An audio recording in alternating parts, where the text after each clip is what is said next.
picture it, the birth of everything, a singularity. Impossibly dense then, a cataclysmic, universe-shattering blast, matter screaming outward, a cosmic firework igniting the void, expanding from a central point into the vast darkness. That's the image, isn't it? The Big Bang. It's burned into our collective consciousness, a dramatic, intuitive origin story. But what if I told you that iconic image, that fiery central explosion, is not just wrong, but a profound misunderstanding of reality so fundamental, it warps our very perception of the cosmos? What if the universe wasn't born from an explosion in space, but from the explosive birth of space itself, happening everywhere, all at once? It's the most pervasive cosmic myth, isn't it? The universe, born from a colossal detonation, a primeval bomb exploding outward from a single, infinitely hot point. We see it in dazzling CGI, hear it echoed in countless documentaries, even utter the very phrase with a sense of profound, settled understanding, the Big Bang. Our brains, wired for cause and effect, for beginnings and ends, for explosions with a definite center and a clear trajectory, instinctively latch onto this image. It's familiar. It's a fireworks display on the grandest scale, a cosmic cannon firing matter across the void. It offers us a comforting sense of a definable event, a precise point in time and space where it all began, a cosmic origin story that perfectly fits our terrestrial intuitions. And that's precisely where the profound misunderstanding ignites, setting us on a collision course with cosmic truth, blinding us to a far more magnificent reality. Because if it was an explosion, then there must be a center, right? A specific cosmic coordinate, a singular origin point from which everything burst forth. And if there's a center, then there must be an edge, a vast empty boundary into which the universe is relentlessly expanding. Like shrapnel tearing through a pre-existing vacuum, we envision galaxies as cosmic fragments hurtling through this predefined static space, gradually slowing down as they encounter resistance or simply run out of initial momentum. This entire mental construct, this beautifully dramatic picture, is a cosmic mirage. It's a trick of language, a conceptual trap that has ensnared generations of curious minds, leading them to ask questions that are fundamentally unanswerable because they stem from a flawed premise. What was outside the Big Bang? What was before it? If it exploded from a point, what was that point in? These questions become immediate logical consequences of the explosion model, and they lead us into a philosophical cul-de-sac, a dead end of endless, unanswerable what-ifs. We're desperately trying to fit the boundless, mind-bending reality of the universe into a tiny, human-sized box that simply doesn't exist. This misconception shackles our imagination, preventing us from truly grasping the universe's astonishing, counterintuitive genesis. It's like trying to understand an ocean by only looking at a single drop of water, or comprehending a symphony by only hearing a single note. It limits our very vocabulary for cosmic understanding, forcing us to think about the universe as something within a larger container rather than the container itself. The very name, Big Bang,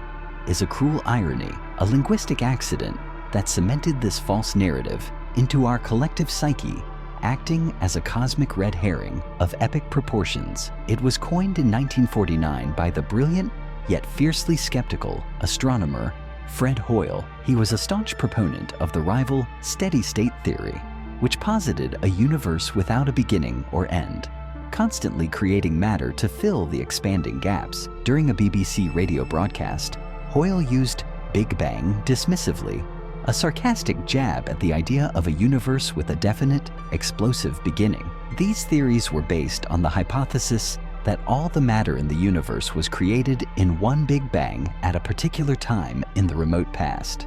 He scoffed. He meant it as an insult, a way to ridicule a theory he considered absurd, even unscientific, perhaps even too close to religious creation myths for his comfort. But the name, with its visceral imagery of a grand detonation, stuck, and with it, the tenacious, deeply misleading image of a central explosion, propagating through textbooks and popular science, infecting our understanding for decades. This wasn't just a simple misnomer, it was a masterfully deceptive clue that has led us down a conceptual rabbit hole, away from the true, far more astounding reality of our universe's actual birth.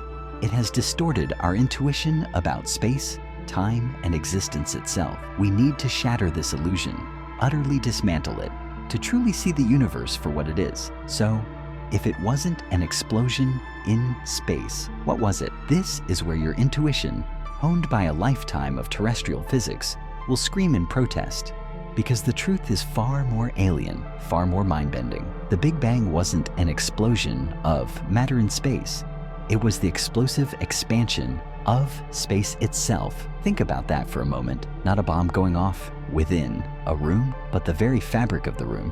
The walls, the floor, the ceiling, suddenly and violently expanding, stretching, growing everywhere at once. Imagine a balloon, not a balloon floating in a room, but the surface of that balloon is our entire universe. Now draw some dots on its surface. These are galaxies. As you inflate the balloon, what happens? Every single dot moves away from every other single dot. There is no central point on the balloon's surface from which everything is expanding. Every dot perceives itself as the center, with all other dots receding. The surface itself is stretching, creating more space between the dots. This is the crucial, paradigm-shattering difference. The galaxies aren't flying through space. They're being carried along as the space between them stretches. This is the true nature of the Big Bang, an exponential, unbelievably rapid expansion of space-time itself. It wasn't a localized event that happened somewhere. It happened everywhere simultaneously. The entire observable universe, compressed into an unimaginably hot, dense state, then began to inflate, to stretch, to grow. There was no outside for it to expand into, because the universe is all there is. It's not expanding into a void. It is the void that is expanding, the very fabric of reality, the cosmic stage upon which all stars, planets, and consciousness will eventually dance, was being created, stretched, and thinned in that initial furious burst of cosmic inflation. This is why the term Big Bang is so tragically misleading. It evokes a localized event, a point source of destruction and creation, but the reality is a universal unfolding, a continuous stretching of existence itself. It's not about matter hurtling away from a single origin point, but about the very distances between points growing, pulling everything further and further apart. This cosmic stretching continues even now,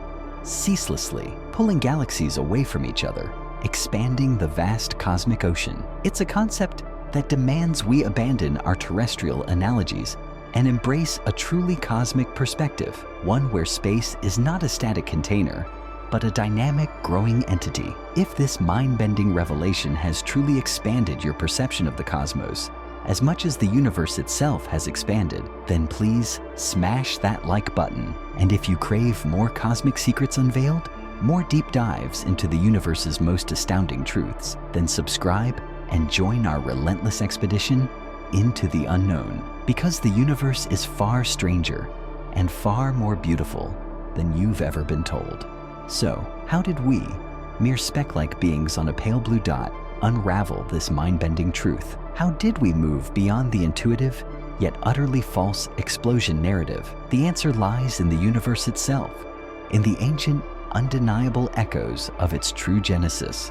This wasn't a sudden epiphany. It was a cosmic detective story spanning decades, where scientists pieced together subtle clues, each one whispering the same profound secret: expansion, not explosion. Our first, most compelling clue came from the heavens themselves, in the form of a phenomenon called redshift. Imagine a distant ambulance siren. As it approaches, its pitch is higher. As it moves away, the pitch drops, right? That's the Doppler effect. Light behaves similarly. When a light source moves towards us, its wavelengths are compressed, shifting towards the blue end of the spectrum. When it moves away, its wavelengths are stretched, shifting towards the red end. In the 1920s, Edwin Hubble, peering through his telescopes, made a groundbreaking discovery. Almost every galaxy he observed was redshifted, and the further away a galaxy was, the more redshifted it appeared. This wasn't random motion.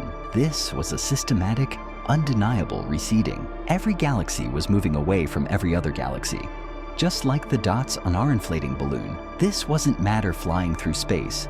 This was space itself stretching, pulling the light waves along with it, lengthening them, reddening them. It was the first undeniable fingerprint of an expanding universe.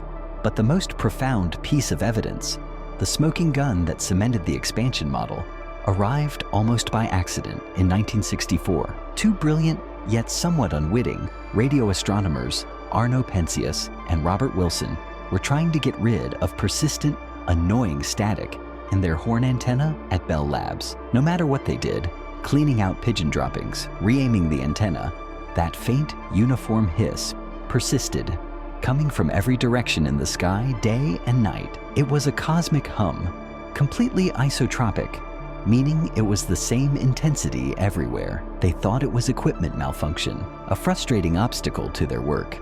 What they had stumbled upon was the cosmic microwave background, CMB radiation. This wasn't static, it was the leftover heat, the faint afterglow of the Big Bang itself. Imagine the early universe, incredibly hot and dense, a plasma so opaque that light couldn't travel freely through it. It was like being inside a star, but as the universe expanded and cooled, about 380,000 years after the initial expansion, it reached a critical temperature.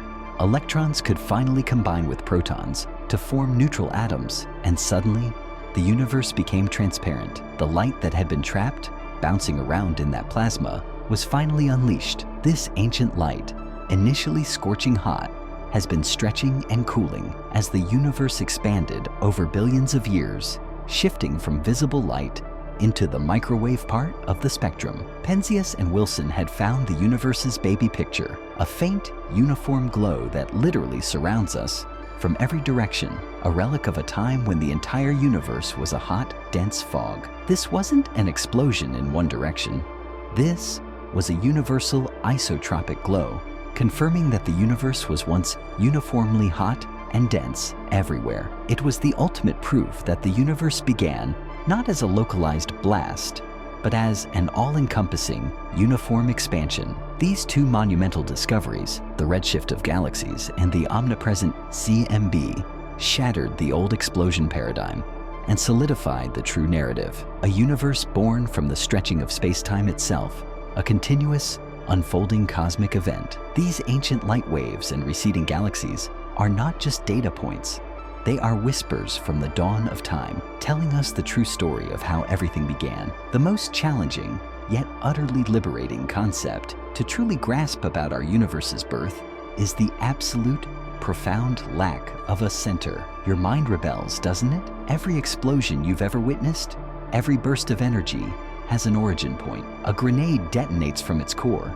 A supernova erupts from a collapsing star, but the Big Bang defies this primal intuition. There is no cosmic bullseye, no pinpoint in the vastness of space where it started, because it started everywhere. Imagine, if you dare, that for a fleeting moment, the entire universe, all the matter, all the energy, all the space itself, was compressed into an unimaginably dense, hot state, not a tiny point in space, but the entirety of space in that state. Then that state began to expand, to stretch, to inflate. This means that the origin point isn't some distant ancient locale. It's right here. It's in the space between your fingertips, the space between the atoms in your body, the space between the stars in our galaxy, and the space between galaxies across the entire cosmic web. Every single point in the universe was, and still is, part of that origin. This is the true paradox of the Big Bang.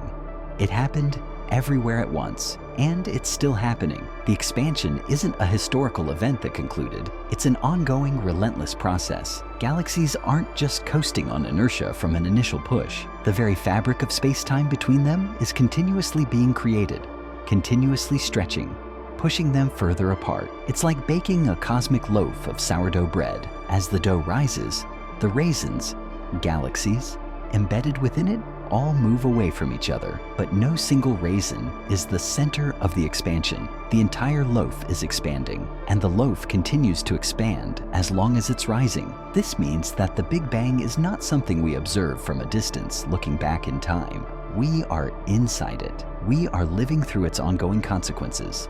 The light from distant galaxies, redshifted and stretched, isn't just telling us about ancient history. It's showing us the continuous, dynamic expansion of the space that light is currently traversing to reach us. The cosmic microwave background radiation isn't just a relic. It's the oldest light in the universe, still arriving from all directions, a constant reminder that every point a soar was once part of that primordial, dense state. The implications of this no center everywhere at once reality are profound. It means our universe has no edge to fall off, no outside to look into, no pre-existing void it's filling. It is the void that is expanding. This concept shatters our ingrained notions of bounded existence and forces us to embrace an unbounded self-creating reality. It means that the universe is not merely getting bigger, it is literally generating more space. It's a continuous act of cosmic creation,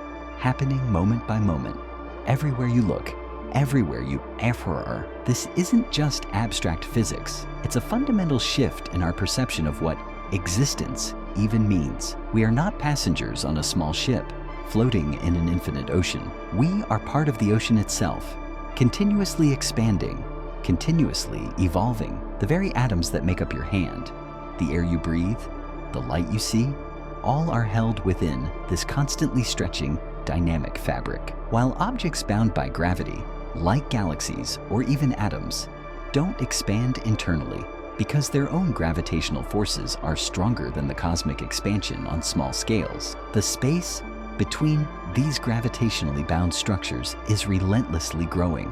It's why the Andromeda Galaxy is hurtling towards us due to local gravity, while nearly every other galaxy is receding. The local gravitational dance is one thing. The universal stretching of space-time is another, grander, more fundamental truth. Understanding this isn't just about debunking a myth. It's about unlocking a deeper, more accurate picture of reality. It frees us from the constraints of intuitive, yet flawed analogies, and invites us into a universe that is far more elegant, far more interconnected, and far more mind-boggling than a simple explosion could ever convey. It positions us not as observers of a distant, past event, but as participants in an ongoing universal unfolding. The birth of the universe wasn't a single, isolated incident. It's a continuous, dynamic process that defines the very essence of our cosmic reality, stretching outward from every single point, including the one you occupy right now. We are quite literally living inside the Big Bang.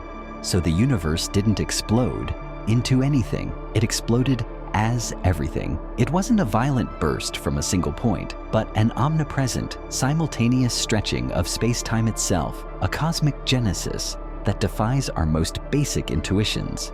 It's a universe that is not expanding through space, but is the expansion, continuously creating more of itself everywhere, all at once, from an unimaginably hot and dense beginning. This isn't just a semantic correction, it's a profound reframing of our cosmic origin. It means there's no edge, no center, no outside to peer into. We are not merely observers of a past event, but active participants in an ongoing universal unfolding. The Big Bang isn't a historical footnote, it's the living, breathing, stretching fabric of our current reality. This truth, once internalized, doesn't diminish the wonder, it amplifies it. It replaces a simple, albeit dramatic explosion with a far more elegant, mysterious, and utterly mind-bending reality. It forces us to confront the fact that the universe is not just big, it is fundamentally, conceptually, other than we often imagine.